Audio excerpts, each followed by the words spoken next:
Salut tout le monde, j'espère que vous allez bien. Aujourd'hui, on se retrouve pour une nouvelle vidéo. Sans plus tarder, je vais vous montrer comment installer Python et comment installer VS Code ou bien Sublime Text sur Windows. Voilà, pour installer, que ce soit Python ou bien un éditeur, vous allez sur un navigateur. Voilà, je vais lancer le navigateur. Moi, j'utilise Brave. Donc ici, dans la barre de recherche, vous tapez juste python.org. D'accord? Et vous faites entrer. Lorsque vous cliquez sur python.org, vous allez arriver sur le site officiel de Python. Et c'est là que vous allez télécharger le fichier. C'est là qu'on va télécharger Python. Et pour télécharger, on va arriver dans Download ici, télécharger ici, vous allez choisir votre système. Voilà, en fonction de votre système. Nous, c'est Windows, donc on va cliquer ici. D'accord? Et là, on va descendre. Ici, on peut choisir les versions qu'on veut.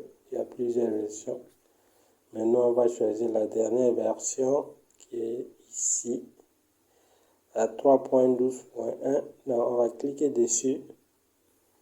Ensuite, ici, on va descendre juste en bas. D'accord? Et là, vous allez choisir la version de votre système, que ce soit 32 ou 64 bits. D'accord? Nous, comme c'est 64, on va choisir la version installée. Alors, on va cliquer ici. On va l'enregistrer au niveau du dossier A3P. Voilà, on va sauvegarder. Là, vous allez voir que c'est en train de télécharger. Voilà, c'est 25 mégas. Donc, ça va finir dans 9 minutes. Voilà, une fois téléchargé, on va cliquer juste ici pour voir le dossier de téléchargement. Voilà le fichier installable. Et là, vous allez simplement double-cliquer ici. Voilà, ici, vous allez accepter. Ensuite, ici, je vais cocher Add. C'est très important ici en bas, s'il vous plaît. Quand vous cochez Add Python, après, vous n'aurez pas de problème au niveau de console. Et ici aussi, vous pouvez cocher, voilà. Lorsque vous cochez ici, voilà, vous l'utilisez au moment d'installation en tant qu'administrateur.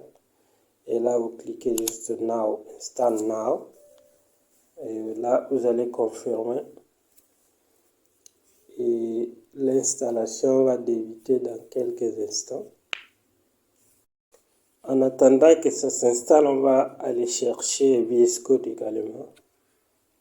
Là, on va ouvrir ici, on va aller sur Google. Et là, on va taper simplement VS Code.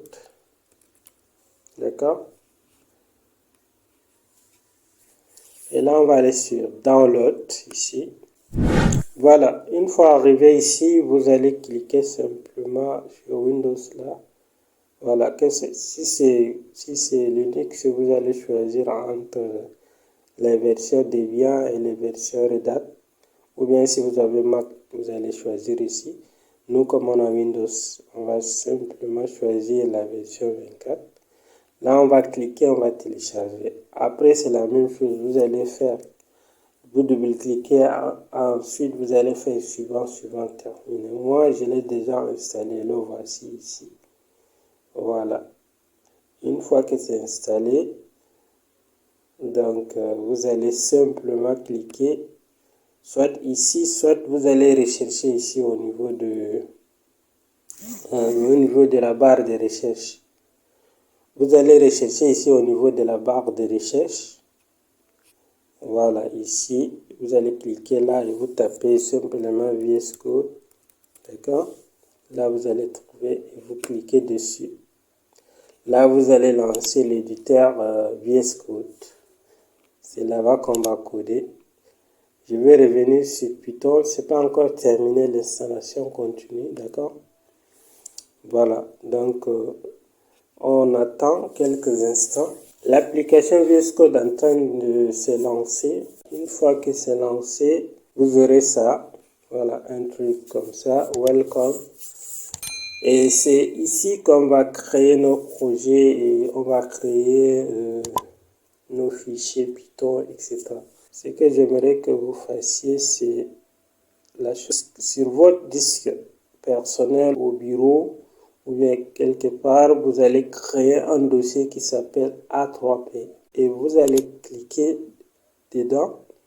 Ensuite, à l'intérieur, vous allez créer un dossier notion de base, d'accord?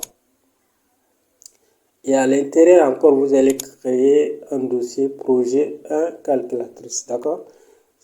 Et là, lorsque vous créez ce dossier, d'accord? Lorsque vous créez ce dossier, vous revenez maintenant au niveau de VS Code, d'accord? Donc, voilà, vous revenez au niveau de VS Code, vous allez cliquer sur File, vous allez cliquer sur Open Folder. Vous, si vous avez choisi en français, c'est ouvrir le dossier. Donc, vous cliquez sur ça.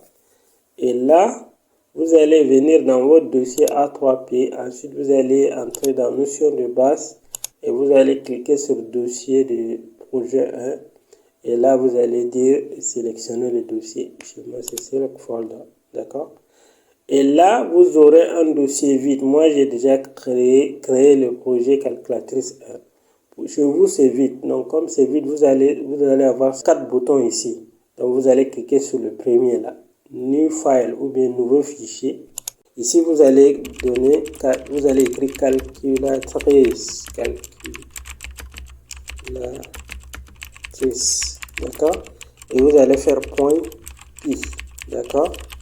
Et vous faites entrer. Moi, j'ai déjà créé, c'est pourquoi ça fait des rouges. Donc, dès que vous faites entrer, vous aurez ce fichier-là. Maintenant, parfois, si vous créez ça, ça ne va pas marcher. Vous voyez ici, j'ai le logo de Python. Si ça ne marche pas, vous venez dans les extensions. En attendant qu'il cherche ça, je vais revenir voir notre installation. Voilà. Vous voyez, le premier ici, là, c'est créer Python, n'est-ce pas? Ça va nous aider. On va l'installer. C'est sous forme d'extension. Ici, chez moi, j'ai déjà installé. Vous allez cliquer sur Installer et ça va vous installer Python. Et là, après, vous allez voir, ça va nous aider énormément. Et ensuite, lorsque c'est fait, vous allez cliquer ici sur Explorer. Et là, on va revenir sur notre projet.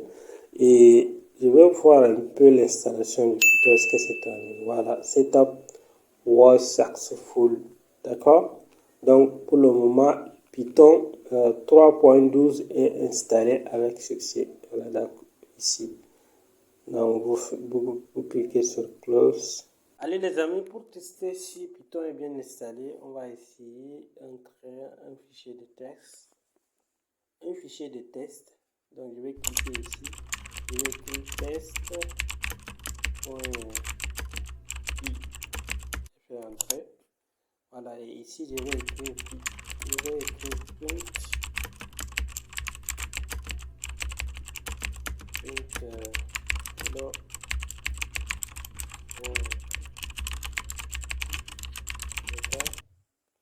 J'enregistre le fichier CTRL-S et pour exécuter ça, je vais cliquer juste ici au niveau de Run Python File là. Je clique et vous allez voir si tout marche bien, ça va m'afficher ici Hello World. Donc vous voyez, voici les résultats. Donc on est prêt à coder les gars. Donc prochaine étape, nous allons revenir créer notre premier projet calculatrice. Ici, ce sont les étapes qu'on va suivre.